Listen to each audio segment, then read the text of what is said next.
बात जरा सरहद के उस पार की करते हैं, क्योंकि सरहद के उस पार से लेकर इस पार तक इस बार इस खबर ने काफी ज्यादा सुर्खियां बटोरी है।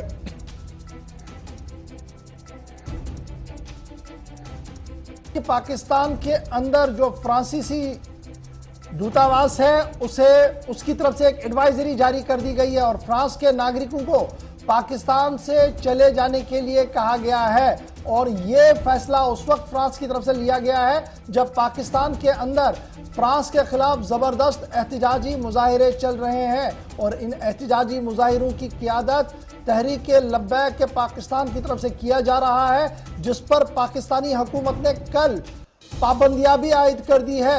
लेकिन उसके बावजूद भी कई मकामात पर पुरतशद्दुद मुजाहिरे हुए हैं और उन मुजाहिरों के बीच अब फ्रांस के जो फ्रांसीसी नजाद शहरी वहां पर है उन्हें वहां से चले जाने के लिए फिलहाल एहतियातन कहा गया है। इस खबर पर मजीद तफसील के लिए कि आखिर इतना बड़ा फैसला फ्रांस की तरफ से क्यों लिया गया और वाकई तौर पर क्या सूरत हाल इतनी ज्यादा खराब पाकिस्तान के अंदर हो रही है, हम रहमत कलीम हमारे साथ ज्वाइन कर चुके हैं। रहमत, जरा अपडेट कीजिएगा कि फ्रांस के खिलाफ अब एहतजाज क्यों और पाकिस्तानी हुकूमत लब्बैक के खिलाफ क्यों?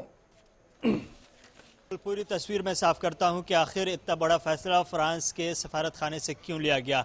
आपको याद होगा कि गुज़श्ता साल यानी सितंबर 2020 में किस तरह से फ्रांस के अंदर चार्ली हेब्दो जो कार्टून शाये किया था शान रसूल की गुस्ताखी में जो गुस्ताखी की गई थी, उसके बाद जो मुस्लिम बरादरी में और मुस्लिम ममालिक में जिस तरह से बड़े पैमाने पर एहतजाज हुआ था, उस वक्त पाकिस्तान में भी बड़े पैमाने पर एहतजाज हुआ था। और उस एहतजाज को अगर कोई लीड कर रहा था तो ये तहरीक-ए-लब्बैक की जमात थी जो खादिम हुसैन रिजवी जिसकी क़यादत कर रहे थे। लेकिन फरवरी में उनका इंतकाल हुआ, उसके बाद साद रिजवी की जिम्मेदारी आई। लेकिन जब पाकिस्तान में मुजाहरे हो रहे थे तो पाकिस्तान में जो अपील जो मुतालबे किए जा रहे थे वो दो मुतालबे बहुत ही अहम थे, खासतौर से टीएलपी की तरफ से, तहरीक-ए-लब्बैक पाकिस्तान की तरफ से, कि पहला ये कि पाकिस्तान में जो फ्रांस के सफीर है उसे मुल्क बदर किया जाए, दूसरा ये कि फ्रांस से पूरी तरह से रिश्ता बाइकाट किया जाए, रिश्ता खत्म किया जाए और फ्रांसी प्रोडक्ट का बाइकाट करके फ्रांस के साथ पूरी तरह से रिश्ते मुनक़ता कर लिए जाएं। फ्रांस की कंपनियां हैं उन सबको खत्म किया जाए, फ्रांसी मसनूआत का बाइकाट का ऐलान किया जाए। ये तमाम चीजें थी जिसको लेकर के बुनियादी तौर पर मुतालबा बड़े दिनों तक के एहतजाजी शक्ल में जोर पकड़ता रहा।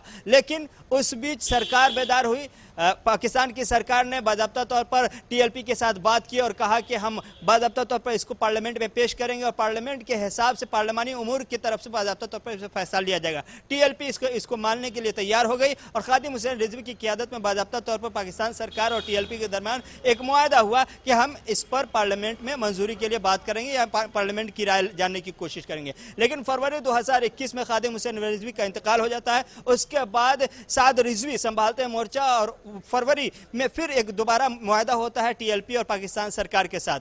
मुआहदे में वक्त मांगा जाता है 20 अप्रैल 2021 तक का कि इतने दिनों में हम कोशिश करेंगे पार्लियामेंट में पार्लियामानी उमूर के बीच ये तमाम मसले रखे जाए, फ्रांस के साथ ताल्लुकात को और वहाँ के सफ़ीर को जो पाकिस्तान में मौजूद है मुल्क बदर करने को लेकर इन तमाम उमूर पर। अब 20 अप्रैल का दिन बहुत ही करीब आ रहा है।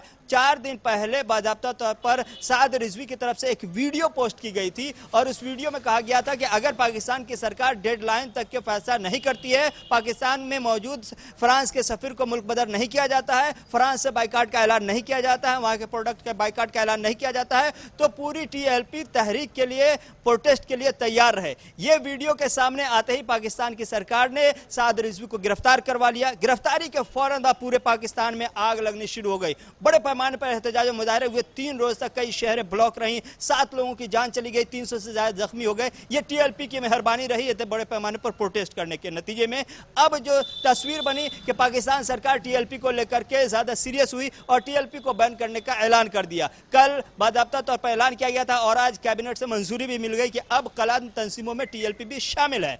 अब डर यह है पाकिस्तान को, फ्रांस को अपने शहरियों के हवाले से, अपने कंपनियों के हवाले से कि अब टीएलपी चूंकि ममनुआ तंजीम में शामिल हो गई और टीएलपी के मानने वाले बड़े हैं, उसके मेंबर बड़े हैं, तो कहीं ना कहीं फ्रांस के जो शहरी हैं जो पाकिस्तान में मौजूद हैं या फ्रांस के जो कंपनियां हैं जो पाकिस्तान में मौजूद है उनको खतरा है, सिक्योरिटी का बड़ा इशू उनको मालूम हो रहा है। इसीलिए एक ईमेल किया गया है उन तमाम शहरियों को जो पाकिस्तान में मौजूद है, जो फ्रांस के हैं, और उन तमाम कंपनी के मेंबरान को, लीडरान, रहनुमाओं को जो कंपनी के मालिकान हैं कि अगर मुमकिन हो तो जल्द से जल्द वो पाकिस्तान छोड़कर अपने वतन वापस लौट जाएं और इसके लिए बाज़ाब्ता तौर पर जो डेली कमर्शियली बड़ा कमर्शियल फ्लाइट इंपॉर्टेंट है। जाती है। अब ये जो इमरान खान के लिए ये नई मुसीबत पाकिस्तान के अंदर टीएलपी बनकर सामने आ रहा है, तहरीक लब्बैक पाकिस्तान। और हमने देखा कि पिछले दिनों भी जब वो सड़क पर आए थे तो किस तरीके का माहौल वहां पर बना था। साद बिल्कुल नया लड़का है और नए सिरे से उसने इसकी कमान संभाली थी। क्या वाकई तौर पर इतना बड़ा थ्रेट माना जाता है तहरीक लब्बैक पाकिस्तान को? जी देखिए, इमरान अब इतना कम हो गया उस प्रेशर के सामने, उन्होंने बैन कर दिया ऑर्गेनाइजेशन को और इसको दबाने की कोशिश कर रहे हैं। तो ये जो अदर रिलीजियस ऑर्गेनाइजेशन का एक मेजर रोल है, क्या वो खामोश बैठ सकती है वहां पर? जी देखिए, मैं खामोश नहीं बैठ सकती, लेकिन दो चीज़ें अहम हैं। पहली चीज़ ये कि जिस तरह से मौलाना फजलुर रहमान की जमात है और उनकी जो टीम है, लठबरदार टीम है, उनके हाथ में लाठी होती है, उसी तरह से टीएलपी के पास हथियार हैं। इनके पास बाज़ाब्ता तौर पर लाइसेंस के हथियार भी इनने रखे हुए हैं। तो इस वजह से इनसे पाकिस्तान की सरकार को भी खतरा है, वहाँ के आम आवाम के लिए, और अब फ्रांस के शहरियों को भी खतरा है। तो इसीलिए पाकिस्तान की सरकार ये मजबूर हुई है एक ऐसे वक्त पे जब सही और मुनासिब मौका था कि टीएलपी को बैन किया जाए। कहीं ना कहीं एक दर्द-ए-सर था। जब भी कोई प्रोटेस्ट होता था पाकिस्तान में किसी भी एंगल का हो, टीएलपी उसमें सबसे आगे होती थी। जब पुरतशद्दुद वाकया पेश आता था तो उसमें टीएलपी सबसे आगे देखने को मिली। इसीलिए पुरतशद्दुद वाकयात को बढ़ाने से रोकने के लिए पाकिस्तान की सरकार ने एक अच्छा कदम उठाया टीएलपी को बैन करके, क्योंकि जो एक्टिविटीज रही है टीएलपी की वो किसी भी नहीं से एक पीसफुल सिटी के लिए। बहुत बहुत शुक्रिया जी हमारे साथ रहमत कलीम समझाने के लिए कि टीएलपी खतरा बन रही थी पाकिस्तान के इमरान खान के लिए और इमरान खान ने टीएलपी को ब्लैकलिस्ट कर दिया है। लेकिन एहतिजाज थम नहीं रहे हैं, और एहतिजाज जब थम नहीं रहे हैं, इस बीच बयान जारी किया गया है फ्रांस की एम्बेसी की तरफ से अपने लोगों के लिए कि वो पाकिस्तान छोड़